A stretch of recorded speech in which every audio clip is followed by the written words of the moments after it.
They don't care about ideas. They care about power. And power is what beats them. They tell you 400 people showing up to protest is just free news coverage. But when 4,000 show up, they cancel. That's power. That's not necessarily true. First of all, getting 4,000 people together, like, so what do you do if you try to mount an opposition or a counter-protest, and then you only have a couple hundred people? Do you cancel? Because now that makes you look really weak. Like, this is the problem. The idea of, like, yeah, well, we can demonstrate power, and all we have to do is be far more powerful than them every time. Yes, but what if you don't? Not to mention having to cancel because mobs of thousands of far-left student protesters showed up is basically just giving you the narrative that you want. Milo Yiannapolis wanted that narrative. I had to not show up due to threats of violence. The police wouldn't let me. They said it was too dangerous for me. Look at how intolerant these college campuses are. I'm sorry. I think this makes things more dangerous for the minorities who are present at that college. Because then I think that Milo Yiannapolis, now that he has a ton of media attention on him because he just got, like, forced out of Berkeley, can go and say, you know, yeah, and it's all this and that group, and what about this, and what about that, and then go on social media and post pre-transition trans photos or post immigrant info or whatever else. Vaush, is this how you felt back then, or have you evolved on this? I felt differently back then. I would have agreed with Innuendo Studios 5 years ago. And I've changed my mind. Because you know what? I was here for all of it. And it never worked. We never got what we wanted. Every single time there was any kind of Antifa versus conservative battle on college campuses, it would always work out better for them because they knew how to consolidate their media apparatus and hyperfixate on promoting the person who was going to speak at the event. You'd have Andy No show up and take, like, edited videos to promote the lie that it was actually the far left that was being violent there. A bunch of people would get hurt anyway. We'd have victim narratives that would carry on for years. And how much media attention was like meaningfully directed in a positive way towards the left? I would argue very little, because the people that the right are trying to win over are affected by the narrative of violent students at Berkeley ousting Milo Yiannapolis. But the people the left are trying to win over, a huge, broad plurality of moderate and liberal voters, are not inspired by images of radical student protesters knocking over trash cans or menacing people from a black bloc at Berkeley. It's not an effective angle for us, because we can't play the victimization line as effectively as they can when we're showing up to protest their speech, even if it's disingenuous, because obviously the speech is incendiary and meant to instigate violence from their perspective. No, I genuinely believe. Yeah, like SDL says, Vaush, anecdotally, after the Battle of Berkeley, for around 2 years, I constantly heard about Antifa violence and bike locks, even as white nationalists did dozens of shooting a year. I just don't think it worked, okay? Conservative media will consolidate to defend Milo Yiannapolis. Leftist and liberal media will not consolidate to defend random bike lock Antifa guy. It just doesn't work in our favor. I really do think that the best way to deal with stuff like that is to just ignore it. I know that sounds insane, but keep in mind that, like, they're provocateurs. That is the one place they want us to focus. Like, I'm not saying ignore white supremacy. Milo's whole job was to get our attention. This is the one place where we know for an absolute fact that they benefit from attention because they're saying they do. So here specifically, we shouldn't grant it. But, you know, I can't control groups of student protesters. What about tearing down their flyers and spreading counter-info? Sure. Yeah, fine. Yeah, sure. Whatever. Then we should do the same. We should build a media apparatus that disarms the narratives. No? Yeah, good luck with that. Go. Yeah. You and what billions of dollars? Yeah, sure. I mean, yeah. Like, that's up there with, like, you know, well, what if we just did communism? Then it wouldn't be an issue. I agree. Are you effectively saying the idea of a constructive college debate for the left with these white nationalists is impossible? Well, wait. First of all, Milo wasn't doing debates. He was just speaking from a podium. Second of all, no, there's nothing you could say to a person like Milo in a college debate setting that would in any way benefit your cause. He is a troll. He's a troll who believes the worst versions of what he says, but he's still a troll. Also, don't dignify him with the engagement. I would be willing to have a conversation with something like, I don't know, Nick Fuentes. If he called into the stream, I called him a gay retard, and then like we yelled at each other for 15 minutes before I kicked him. That's a fine. That's a level of respect and engagement that I think is proportioned to his IQ and his worth as a human. But I wouldn't like sit down in like a cozy seat at Harvard to talk with him and like allow him to intellectualize his anti-intellectual positions. The guy's literally said he doesn't believe in evidence if it disagrees with him because that means the Jews made it.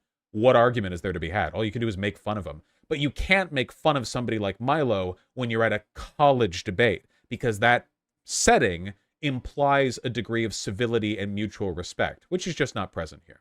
Teal Josh, I'm fine with the counter-protest at Charlottesville. That wasn't a provocateur showing up at a college campus.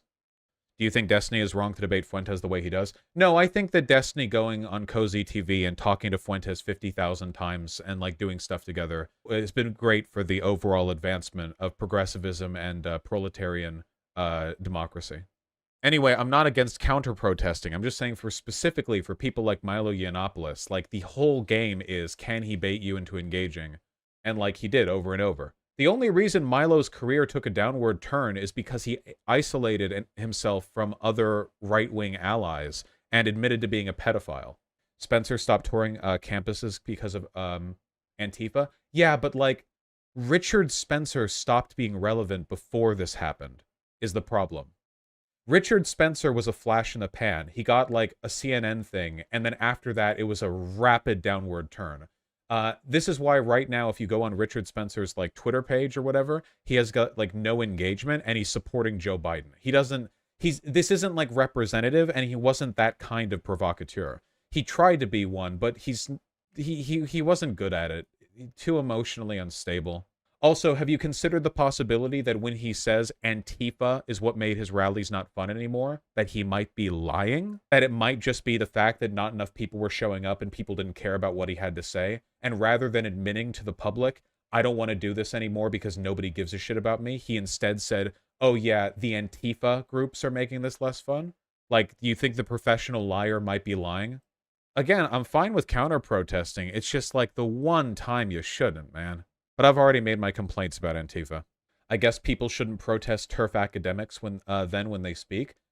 That really depends. Why? Stop ascribing. Don't. Listen, if you're going to step to me, better make sure you understand what I believe, okay? Sometimes I think counter-protesting turfs is good. A lot of people who promote the turf ideology are not open trolls in the sense that, like Milo, they will just flippantly lie and threaten people the way that he did. A lot of them actually do believe the words they're saying and will attempt to be an earnest advocate for it. When people are engaging in earnest advocacy, earnest counter-protest is almost always effective. Like, uniformly so. Because in that case, you're not playing into a system that has been designed exclusively to benefit from the provocateur. There are sometimes provocateurs, like Posey Parker. Posey Parker's little bit in, say, New Zealand, in Australia, got her in a lot of trouble. But here's the thing, folks. What led to Posey Parker getting a lot of negative reception in Australia? Was it the counter-protest, or was it her supporters? The thing that got her in a lot of trouble was because Nazis showed up and Sieg Heiled right outside. She got in a lot of trouble there because it was really evident that she was politically aligned with Nazis. It wasn't because people protested against her. It wasn't because people showed up and yelled at her. It was because she was just in a big open road with Nazis.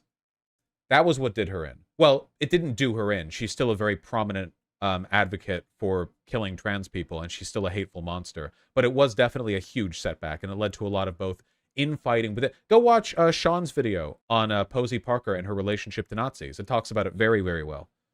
Yeah, see, what's more destructive to your movement as a person, quote-unquote, advocating for women's rights? 100 trans women showing up to protest, or 10 of these guys showing up to support you?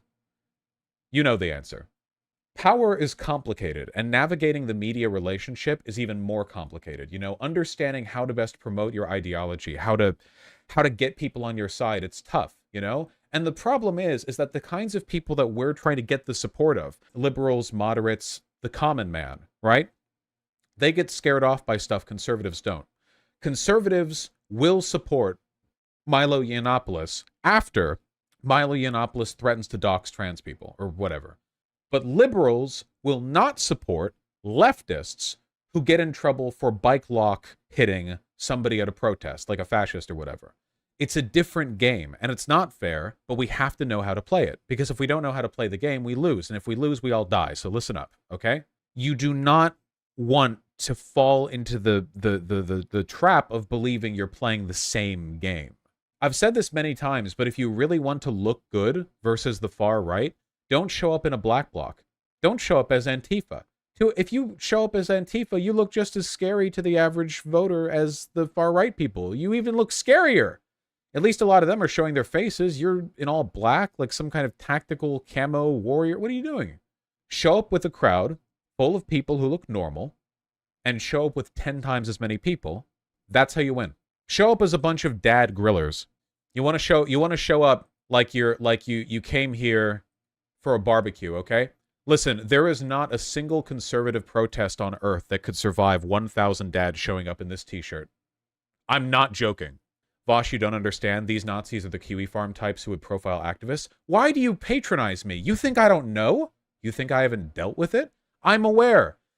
They are not going to... First of all, the idea that showing up in Antifa or Black Bloc protects you from being doxxed is not true. For second, okay, you are far less likely to get doxxed if you're just a crowd of 1,000 normal-looking people who are all chanting from one side, okay? The people who get doxxed by Kiwi farms are the people who identify and distinguish themselves to the point that they can motivate a bunch of internet virgins to like target them.